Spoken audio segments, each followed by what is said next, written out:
Ne crains point et exprime sans crainte tes pensées.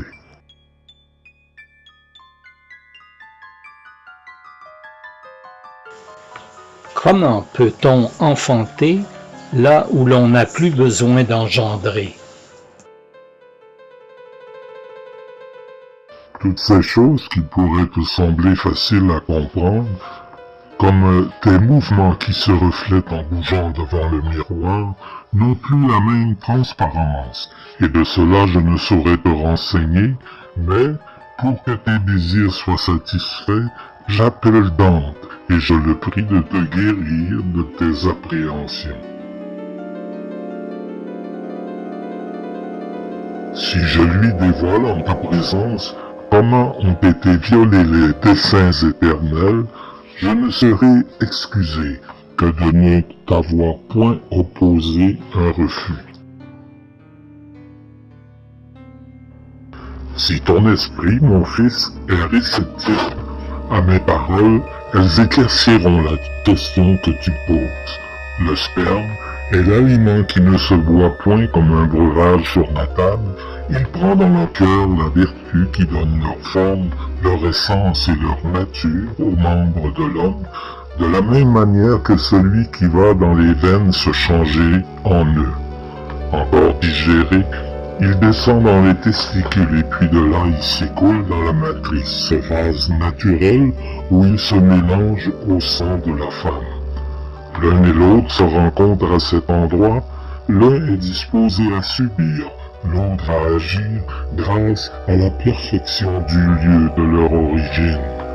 Et, arrivé là, il commence à opérer, d'abord par coagulation, puis il donne la vie à ce que, par sa matière, il a rendu consistant.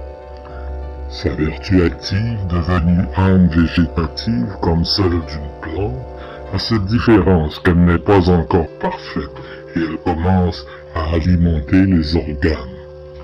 Elle se déploie ensuite et se dilate et transmet la vertu du cœur de celui qui engendre pour former l'âme sensitive analogue à celle de la brebis. Mais tu ne sais pas encore comment, de brebis Dolly, l'on devient enfant, et c'est sur ce point que tant de génies se sont trompés, qui, dans leur doctrine, ont oublié que l'âme est autre chose qu'un génome humain, et que l'intellect ne peut en être dissocié. Ouvre maintenant ton âme à la vérité que je te transmets, et sache qu'aussitôt que dans le fœtus, la structure du cerveau est parfaite, Dieu complète ce chef-d'œuvre de la nature. Il tire de là ce qu'il y a d'actif, l'âme végétative et l'âme sensitive, et il en fait une seule âme, l'âme intellective, l'âme rationnelle, qui ne s'y trouvait point auparavant, et en fait une seule âme qui vit et sent et se reflète en elle-même.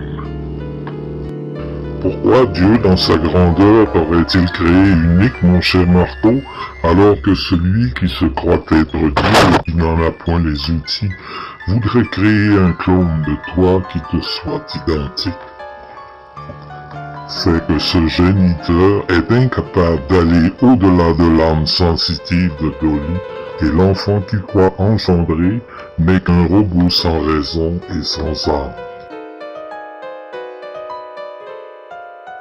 Et pour que tu ne sois point étonné de mes paroles, considère comment la chaleur du soleil se transforme en vin en s'unissant à l'humeur aqueuse qui coule de la vigne. Ainsi, l'âme intellective, en s'unissant à l'âme végétative et à l'âme sensible, devient une seule âme qui vit, qui sent et qui est douée de raison. À la mort, l'âme quitte le corps et emporte avec elle les facultés corporelles et spirituelles, ainsi que les facultés sensitives par la mort des organes, les facultés intellectuelles au contraire, délivrées des entraves du corps, deviennent bien plus actives qu'auparavant. L'âme ainsi délivrée tombe d'elle-même au bord de l'Achéron, ou à l'embouchure de la Seine, car elle sait si elle sera sauvée ou damnée. Aussitôt qu'elle atteint ce lieu, l'information qu'elle recèle rayonne tout autour, ainsi qu'elle le faisait sur les membres vivants. La vertu qui informe agit sur l'air après la mort pour façonner en quelque sorte le corps factice, comme elle a agi sur les sangs de l'homme et de la femme pour faire le corps réel.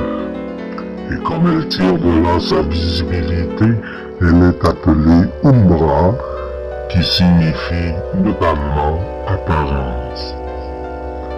Voilà la raison pour laquelle nous tordons, nous rions et nous formons les larmes et les soupirs, tels que tu les as entendus par la montagne. L'ombre prend tel ou tel aspect selon que nous touchent les désirs et les autres sentiments. Et voilà la raison de ce qui t'étonne.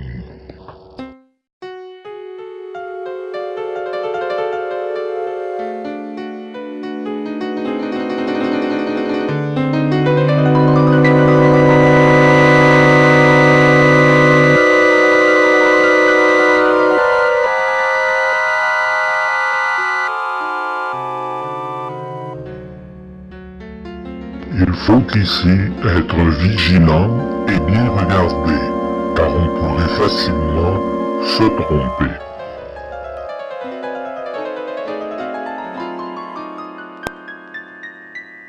Lumbus jecoque morbidum flammissature congruesi acenti ut apus recubens luxu remoto pessim.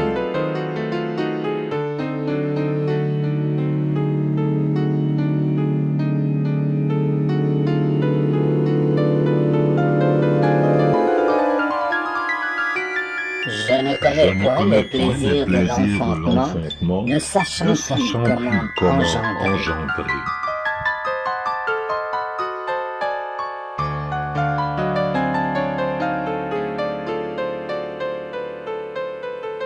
Méphistos resta dans les bois, et il en chassa Hélène, qui avait goûté au poison de la vie.